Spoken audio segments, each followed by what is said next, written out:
A continuación, Quito con Marjorie.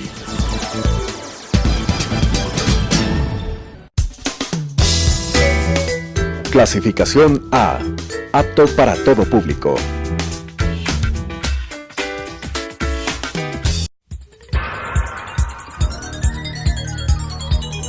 Las opiniones vertidas en este espacio por la producción y dirección del programa son de exclusiva responsabilidad de sus autores y de quienes intervienen en ellos.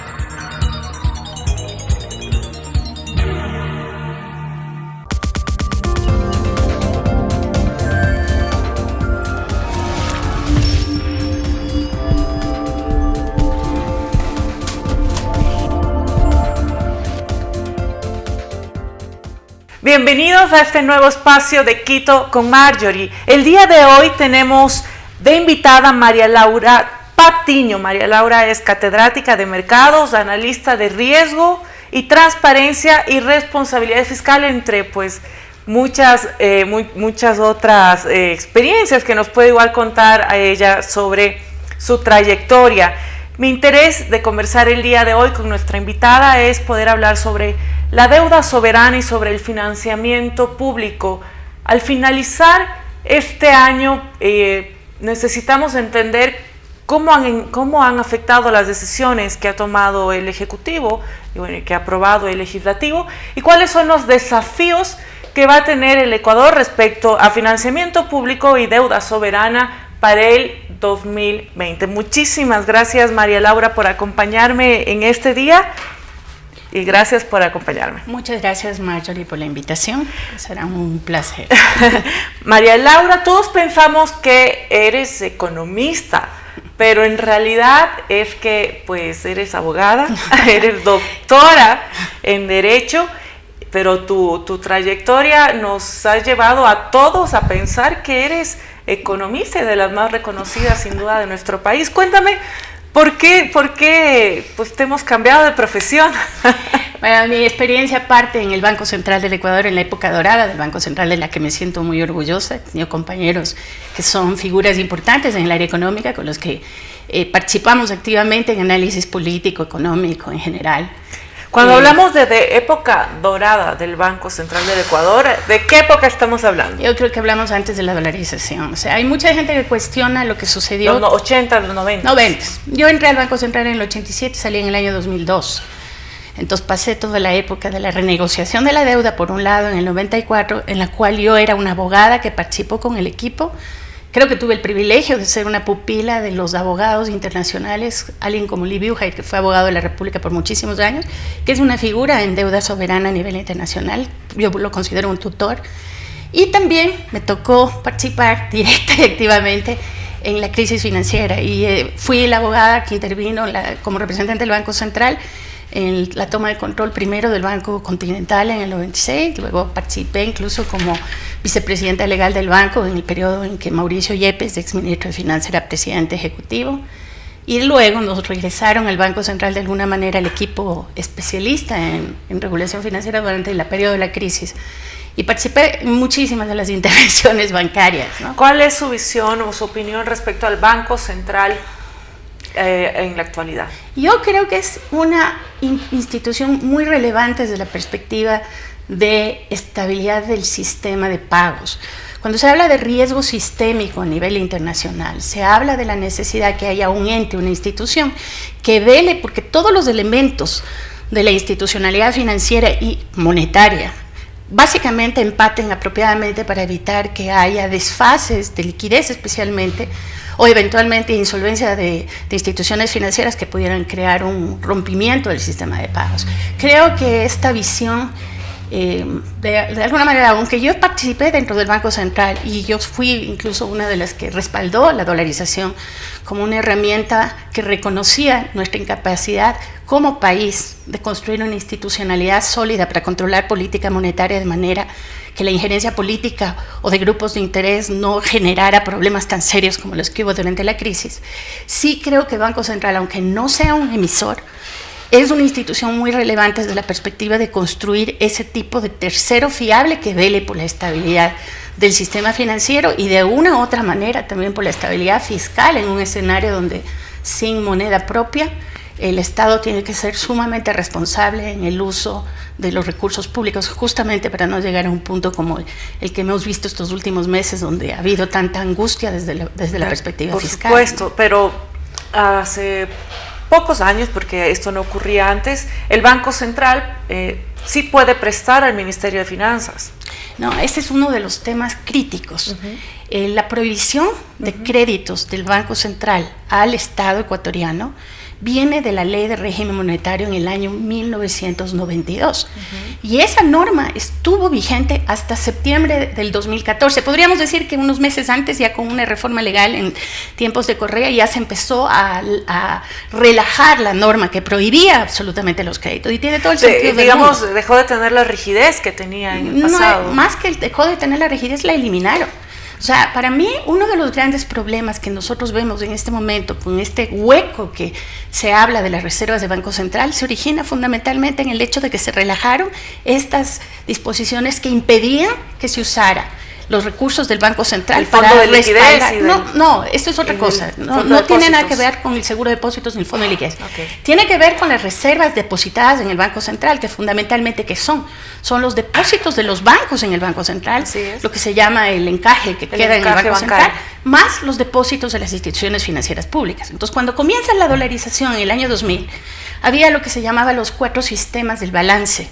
4 sistemas del balance que eran publicados por orden de la ley, religiosamente, mensualmente, para que las instituciones financieras y el resto del público y los inversionistas y todos tuvieran alcance y pudieran verificar que el Banco Central estaba cumpliendo con su obligación, podríamos decir, de velar porque se mantuviera uno a uno los depósitos en el Banco Central frente a los recursos que circulaban. Pero cuando comienzan a generar distorsiones, y podemos hablar de un mes específico, que es octubre del 2008, el Banco Central, por voluntad propia, porque la ley le ordenaba lo contrario y nadie lo cuestionó en ese momento, dejó de publicar estos 4 sistemas de balance. Y es a partir de ese momento cuando el Estado ecuatoriano, de diferentes maneras, comienza a hacer uso de estos recursos de reserva. Y usted, que conoce la institución, que se formó en esta institución, ¿por qué cree que ocurrió esto? Porque obviamente la dolarización como camisa de fuerza para el gasto público, básicamente, si se seguían publicando los 4 sistemas del balance, hubiera sido evidente desde el principio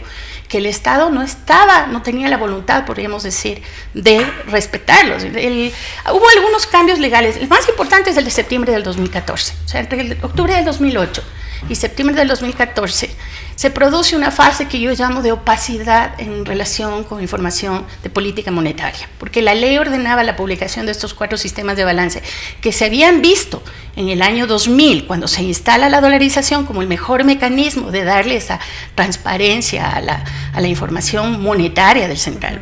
Sin moneda propia, básicamente lo que había que asegurar es que las reservas del Banco Central se mantuvieran intactas.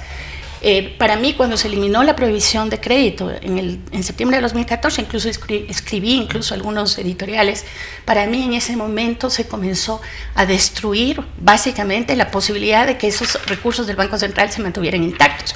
Y la reciente auditoría de la Contraloría, que ha sido hecha pública hace pocos meses, habla de que hubo más de 7.000 millones, 7.500 millones de dólares de hueco, y es justamente uno de los temas fundamentales para el Fondo Monetario en este programa, porque el Fondo Monetario le está imponiendo al Estado la obligación de reponer esos recursos, que de una u otra manera se distorsionó el uso de esos recursos en el Banco Central y han generado podríamos decir, esta distorsión en las reservas monetarias del Central. El año 2019 comenzó con un reto de financiamiento público más o menos de 9.000 millones para cubrir el déficit fiscal y amortizar la deuda pública y pagar otros pasivos.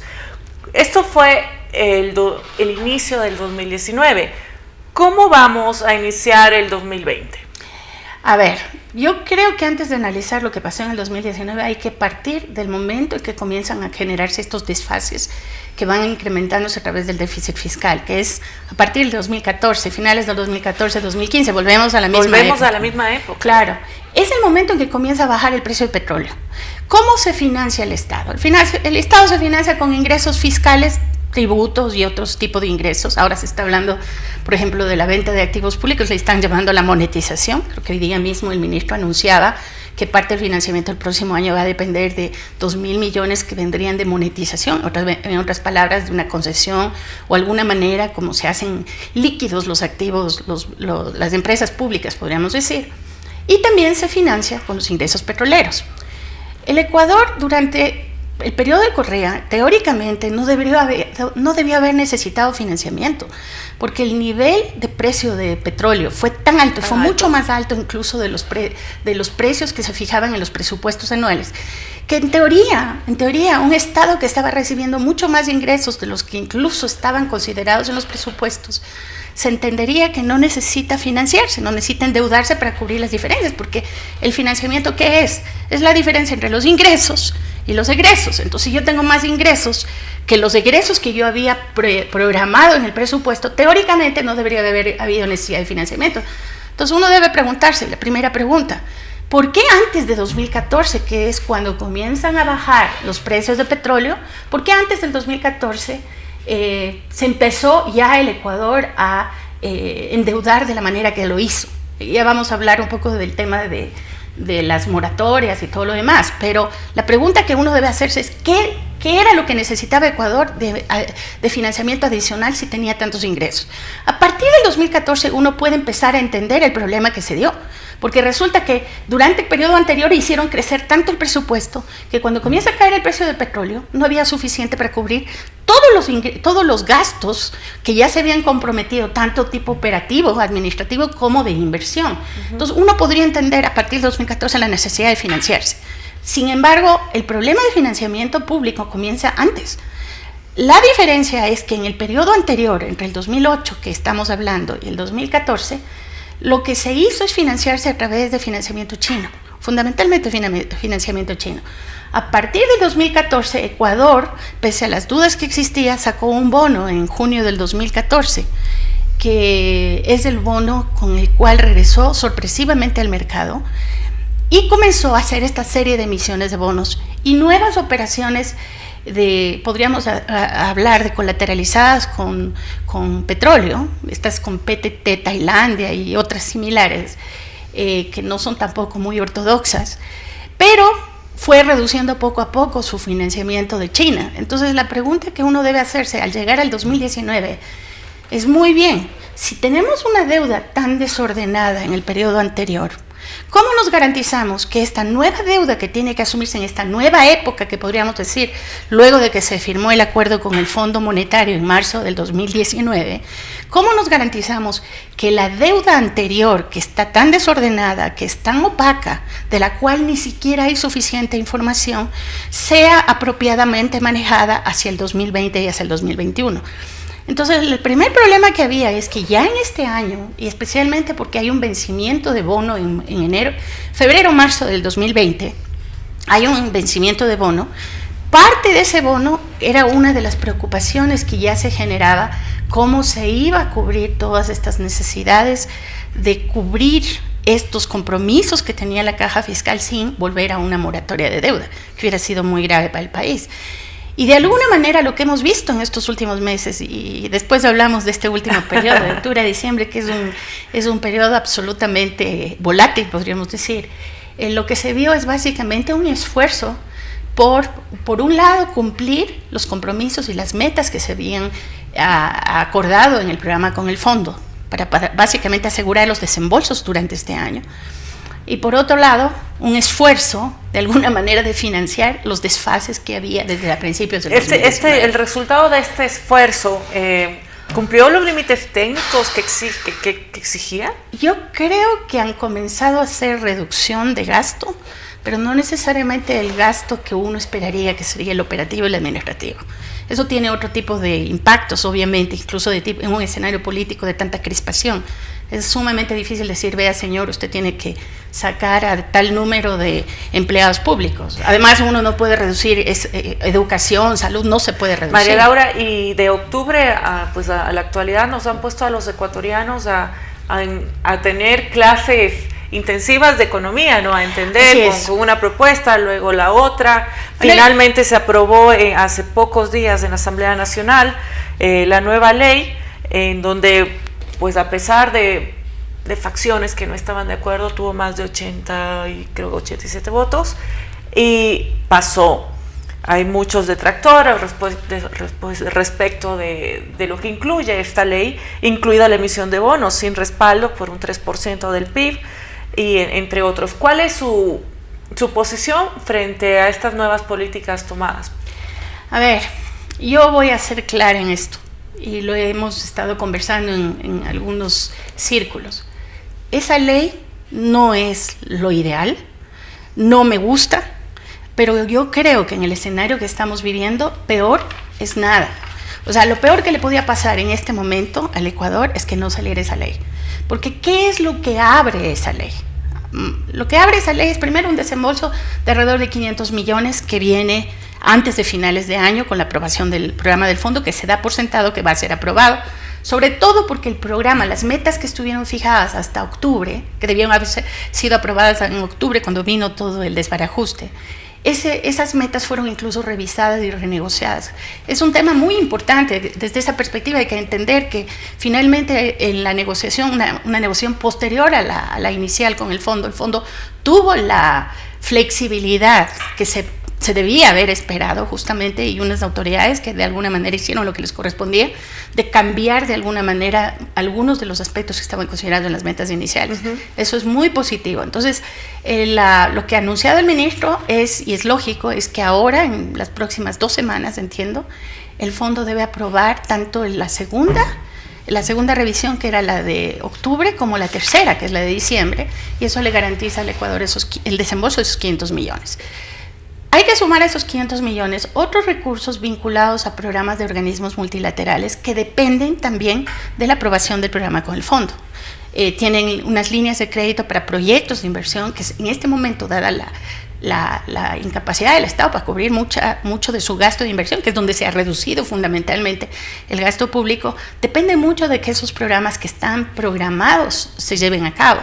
Entonces, eso es muy importante. Dependemos de cómo funcionen estos acuerdos con el Fondo Monetario Internacional. La ventaja es que se acaba de demostrar algo que los que han sido muy proclives a cuestionar absolutamente al fondo acaban de ver que sí es posible revisar las metas del fondo en función a las necesidades del país. No es que de una u otra manera estamos amarrados.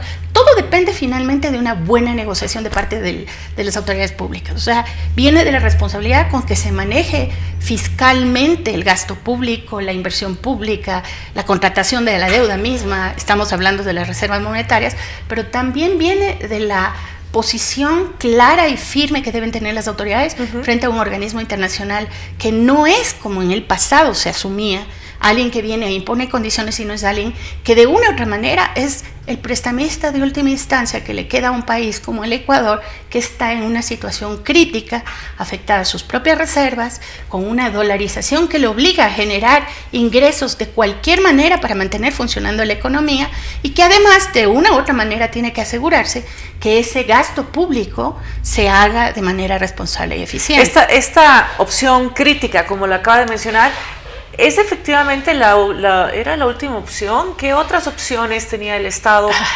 Creo que el Ecuador llegó a la última instancia, literalmente, y para eso habría que revisar para atrás todo lo que sucedió. O sea, uno tiene que empezar revisando la historia del Ecuador como deudor soberano. Lo volvimos a hablar. Antes del 2014, yo sigo preguntándome por qué nos endeudamos. Sin embargo, hay que tener presente que en el 2008 hubo justamente, nuevamente, en el mismo periodo del que hablamos, octubre del 2008, diciembre del 2008, que es un periodo muy llamativo desde la perspectiva de transparencia fiscal y de transparencia de contratación de deuda, hubo esta famosa moratoria unilateral selectiva que hizo el Ecuador cuando aparentemente no le hacía falta, porque uno se endeuda cuando necesita la plata.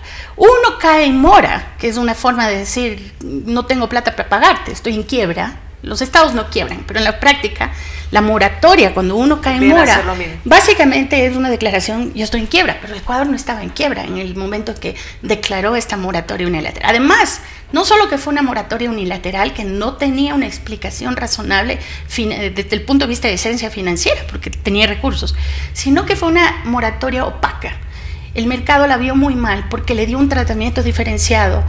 Una de las reglas básicas de los mercados financieros es el tratamiento igualitario a todos los acreedores, a todos los acreedores del mismo nivel. Si yo tengo 3 bonos, que era lo que yo tenía en el 2008, el bono 2012, el bono 2030 y el bono 2015, que había salido en el año 2005, que se inició la negociación a tiempos de Correa, ministro de Finanzas, se entiende que los 3 bonos, si yo declaro la moratoria, yo les voy a declarar en mora los 3 bonos. Resulta que declararon la moratoria de los 12 y de los 30, pero los bonos 2015 llegaron al 2015 y se pagaron íntegramente. Entonces, el hecho de que Ecuador no necesitaba financiarse, o no necesitaba declararse en mora, ni siquiera necesitaba financiarse, que es lo peor.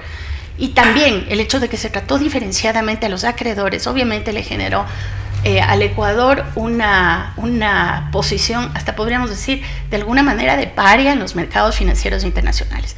Ecuador no ha logrado elevar sus emisiones de bonos al grado de inversión que tienen Colombia, Perú, hasta Bolivia.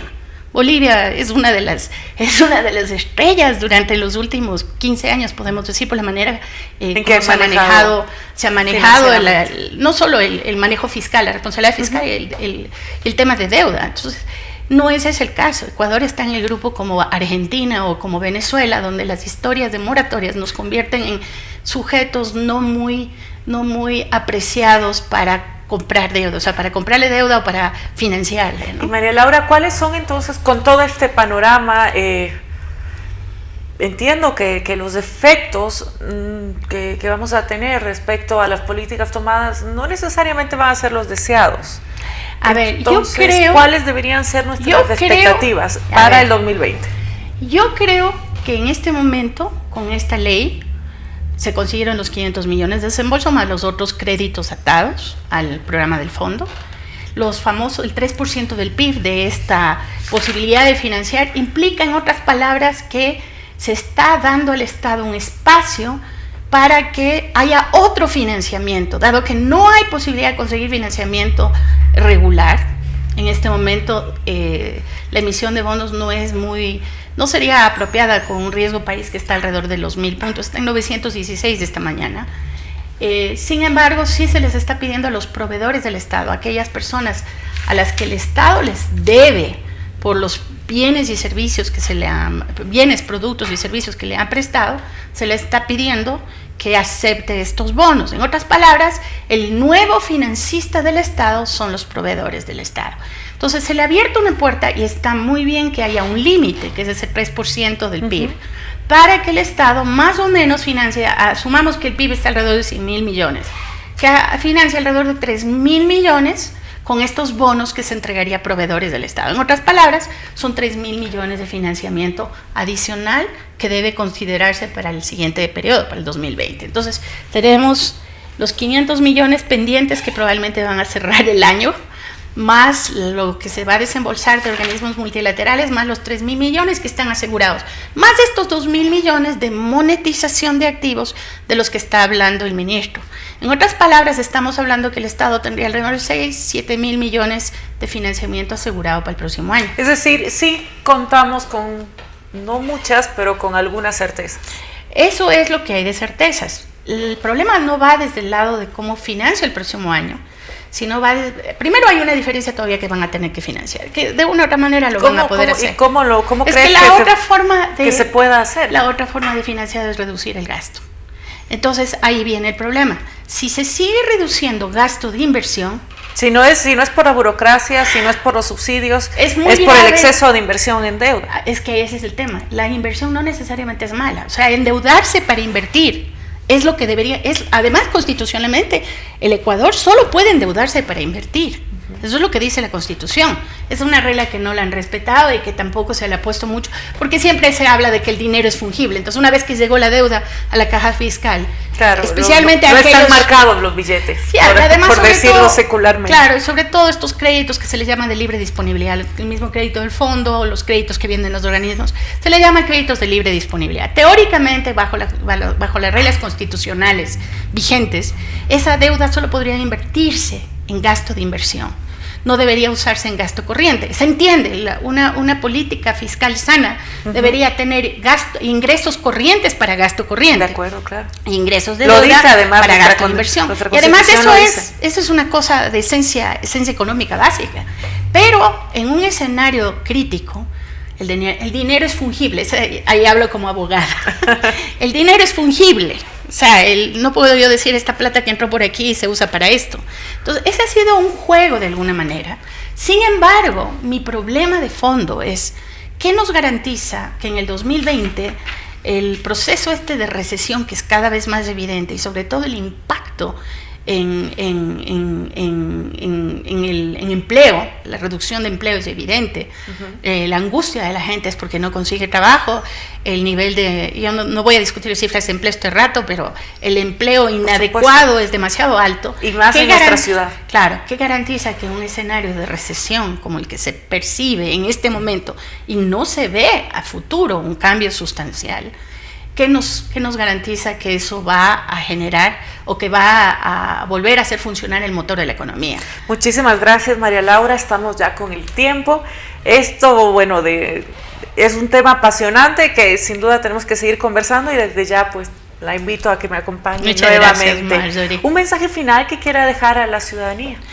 Yo creo que lo importante es que Ecuador entre en esta nueva fase y que realmente busque maneras de hacer diferentes las cosas que nos llevaron a esta situación. O sea, si llegamos a una situación de sobreendeudamiento, un problema en la caja fiscal que no es fácilmente manejable, esa es la razón, es evidente que la política pública, las autoridades tienen que empezar a actuar de una manera diferente, tienen que ser mucho más responsables en la contratación de deuda, tienen que asegurar la calidad de la contratación de deuda, tienen que ser mucho más responsables respecto a la transparentación de la información. Y los ciudadanos, nuestro ejercicio en este proceso es pues ser agentes de control. Sí, yo creo que la importancia de la participación ciudadana en la gestión pública, el actuar desde la ciudadanía como una forma de gobierno sombra, como se llama en otros países, de tomar medidas para asegurar que lo que se está haciendo de políticas públicas sea lo que le conviene, es muy importante. No creo que haya posibilidad de fortalecer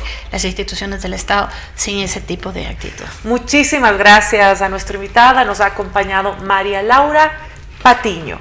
Muchísimas gracias a todos igual por vernos y por escucharnos también a través de redes sociales. El objetivo último de este programa es difundir información y criterios validados por expertos que nos sirvan y además nos generen una memoria histórica y formen nuestro criterio personal pues para tomar buenas decisiones y saber qué es lo que necesita nuestro país. Nos vemos y escuchamos la próxima semana. Ha sido un gusto estar con ustedes. Gracias.